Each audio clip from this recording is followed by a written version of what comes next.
지난 토요일이었죠. 일본 서인 야구팀, 실업 야구팀과의 경기, 오키나와 전력이라는 팀에게 대패를 당한 바가 있었습니다. 이후에 김경문 감독이 직접 선수단 미팅을 소집해서 메시지를 전달했다고 해요. 뭐 꾸지람과 비슷한 맥락이겠죠. 뭐 실제로 막 뭐라고 한 게 아니라 뭐 그런 방식은 어떤 방식일지는 알 수는 없겠지만, 그래서 그런 것들을 선수들에게 잘 전달을 했고, 원래 경기를 지면서도 칭찬할 게 좀 나와야 되는데 칭찬할 수가 없는 경기 내용이었다라고 그야말로 혹평을 하는 모습이었습니다. 우리가 프로로서 창피한 경기력이었고 공격이나 수비 모두 그랬다.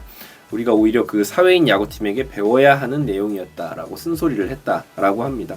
사회인 야구라고 해서 뭐 우리나라 제가 막 사회인 야구에서 뛰고 있는데 그런 정도의 레벨의 선수들이 아니죠. 실제로 프로에 준프로에 해당하는, 실제로 프로페셔널을 꿈꾸는 선수들일 수도 있고 프로 무대를 경험하다가 잠깐 한 단계 내려와 있는 선수들이기도 하고, 뭐 그 선수들도 돈을 받고 야구하는 선수들인 경우도 있고요. 뭐 그래서 그 팀에게 진 것이 막 뭐 그냥 조롱거리로 야 니네 동네 야구하는 팀한테 졌다라고 이야기를 들을 일은 아닙니다만, 그래도 적어도 대한민국의 프로야구 팀으로서는 이기고 지고를 떠나서 형편없는 경기력으로 무너졌다라는 게 자존심은 충분히 상할 수 있는 일이다라고 생각해요. 그래서 김경문 감독은 SSG와의 경기를 앞두고도 이기고 지는 걸 떠나서 집중해서 마지막 경기를 좋은 내용으로 부상 없이 잘 마쳤으면 한다라고 기대를 했으나 더 처참했죠. 비슷한 내용이었다. 타격은 2개의 안타밖에 기록을 하지 못했고 수비들은 집중을 하지 못하면서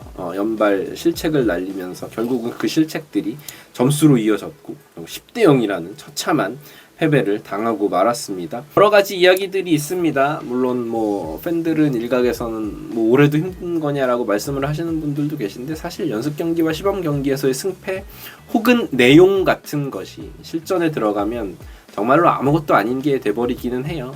예로 지난 시즌 한국 시리즈를 우승했던 기아 타이거즈 같은 경우에도 정규 시즌 중에 30대 6의 패배를 당한 기억이 있거든요. 이제 그때 막 기아 타이거즈 팬들도 이 지경으로 해서 우승을 하겠느냐 하고 막 트럭 보내기도 하고 뭐 그랬었잖아요. 그런데 야구란 그런 스포츠죠. 어떨 땐 정말 귀신에 씌인 것 같이 우리의 경기가 나오지 않을 때가 있고, 어떨 때는 정말 누가 뭐래도 막 하고 싶은 게 다 되는 경우가 있는 것이기 때문에 저는 지금의 패배가 그냥 우리는 야구를 너무 못하고 준비를 하나도 하지 않았다 라는 식의 비난은 옳지 않다. 비단 이번 주에 있었던 한 2-3경기만을 지켜본 입장에서 그런 이야기를 하는 건 너무 이르다고 생각을 합니다. 물론 저도 너무 화가 나고 답답한, 그냥 그렇게 야구를 보려고 오랜 시간 기다리고 거기 앉아있는데 너무 답답한 경기를 보고 정말 엉망인 경기를 보다 보니까 저도 흥분하게 되고 뭐 그렇게 되었었지만, 다시 생각해보면 그럴 필요는 없는 것들이다. 그래서 실제로 연습 경기의 승패, 시범 경기의 승패를 가지고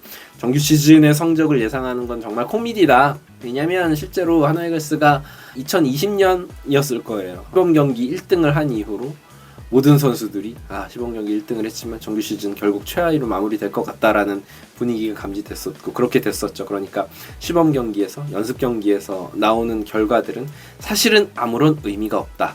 다만 그렇다고 해서 이 시범 경기와 연습 경기를 허투루 치러서는 안 되겠죠. 그런 것들이 잘 준비가 되어야만 좋은 정규 시즌에서의 경기를 보여줄 수 있다고 저는 생각을 합니다. 아무튼 이제 시범 경기로 돌입하게 될 텐데 우리 선수들이 큰 부상 없이 이제 귀국을 하잖아요. 귀국을 해서 시범 경기는 잘 준비를 했으면 좋겠고요. 또 다른 소식이 있습니다.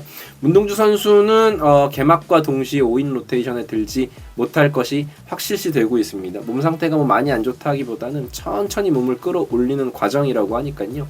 시범 경기에 등판할 수 있을지는 모르겠네요. 여기서 실전 경험이 없으면 퓨처스에 가서 이닝을 늘리거나 할 텐데, 과연 문동주 선수는 어떤 방향성으로 이렇게 빌드업을 해갈지 지켜봐야겠고, 그렇다면 그 5번째 선발 자리를 김경문 감독은 이상규 선수로 낙점을 했다고 합니다. 사실은 많이 걱정이 돼요. 1번 타자 심우준 기용을 걱정하시는 분들도 계신데, 뭐 글쎄요, 1번 타자 심우준 기용은 잘 안 되고 뭐 심우준 선수가 잘 못 치고 이러면 바꾸면 되는 부분이기도 하고, 근데 이제 5선발 투수가 한 경기를 오롯이 책임져야 되는 그 상황에서 이상규 선수가 잘해줄 수 있을지 사실은 의심을 하는 시선이 많죠. 저 또한 이상규 선수의 좋지 않은 제구력, 9이닝당 4개를 넘어가는 그 꾸준히 좋지 않았던 그 제구력이 가장 걸리고요.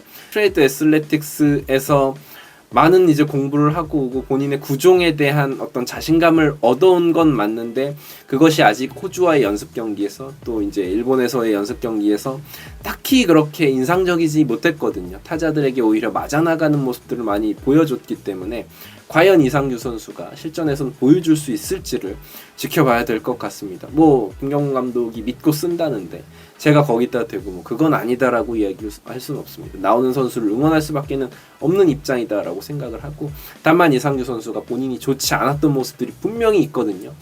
제구가 잘 안 될 때 카운트가 몰려서 결국은 패스트볼을 던지다가 얻어맞는, 혹은 볼넷을 남발하면서 주자를 쌓아갈 수밖에 없는 그런 상황들을 최소화할 수 있는 투수로 성장을 했으면 좋겠습니다. 시범 경기에도 한 2번 정도는 긴 이닝 끌어갈 수 있는 기회가 있을 거거든요. 저는 그때 이상규 선수가 뭔가를 보여줬으면 좋겠어요. 그래서 감독에게도 팬들에게도 할 수 있다라는 신뢰감을 줄 수 있는 그런 모습을 보여줬으면 좋겠네요. 지금 보여지는 모습은 오키나와에서의 캠프 마지막 분위기는 그렇게까지 좋은 상황은 아니었죠.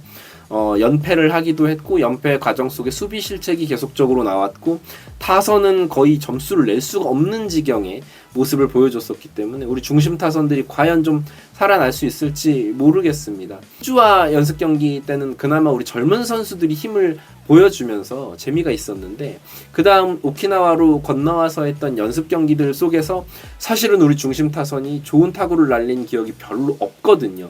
플로리얼, 노시환, 안치용, 최은성 이 선수들이 결국은 살아나줘야 한화이글스의 한 시즌이 밝다고 볼 수 있겠습니다. 힘내서 또 한국에 돌아와서 국내에서 치러지는 스프링 캠프의 막바지에 더 힘을 내줬으면 좋겠고 성장해줬으면 좋겠습니다. 이글스 에브리데이였고요. 구독, 좋아요 부탁드립니다. 감사합니다.